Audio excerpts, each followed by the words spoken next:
Et aujourd'hui je vais vous montrer mon compte et ma collection sur Need for Speed Heat. Allez, c'est parti. On commence avec une petite Mitsubishi Lancer Evolution.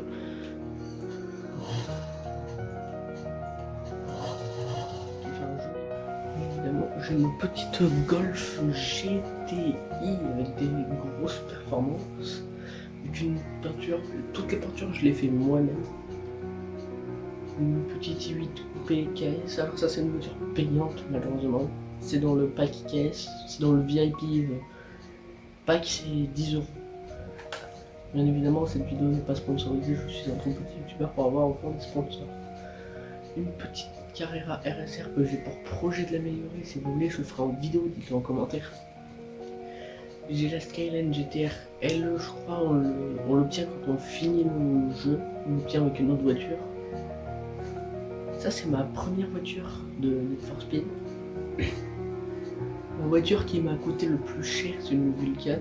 Oui, je l'ai supprimé, dites-le en commentaire si ça vous plaît ou pas. J'ai Ferrari, la Ferrari. Je vous l'ai déjà montré dans une vidéo en plus. Mais j'ai toujours dans FX XK. J'ai une DB11 volante. Alors vous me demandez où est, vous me demanderez où est la lumière, elle se trouve sur la calandre juste ici. Ensuite on passe sur mon tout-terrain, c'est un AMG G63. Alors il est très puissant, il fait plus de 2000 chevaux, donc ça pose bien en tout-terrain.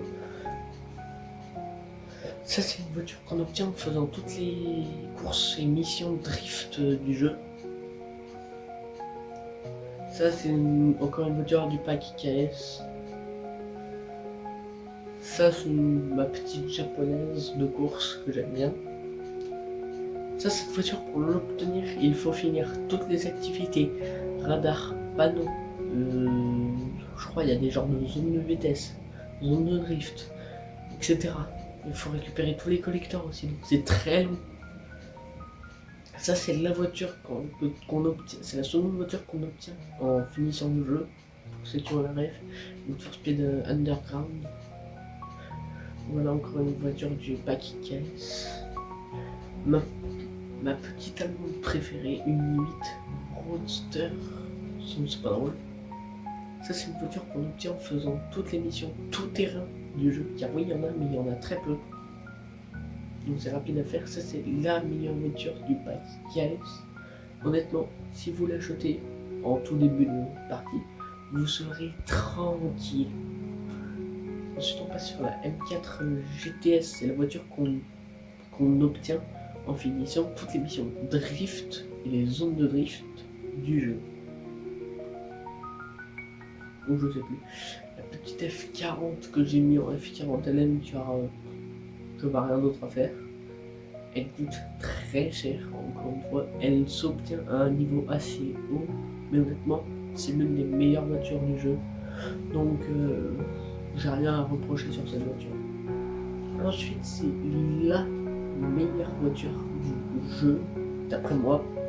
Ça se voit par les stats, ça se voit par son kit carrosserie, car oui, en fait, souvent, les voitures avec des kits carrosserie, comme ça, des kits carrosserie suivis sur toutes les voitures, ça peut indiquer que la voiture sera très puissante. C'est le cas pour la BMW i8 ou BMW Z4 en Roadster, et c'est pareil pour la C63 coupée. C'est dommage que c'est pas une AMG. Là, c'est son LT. Alors, comment l'avoir? Il faut l'obtenir avec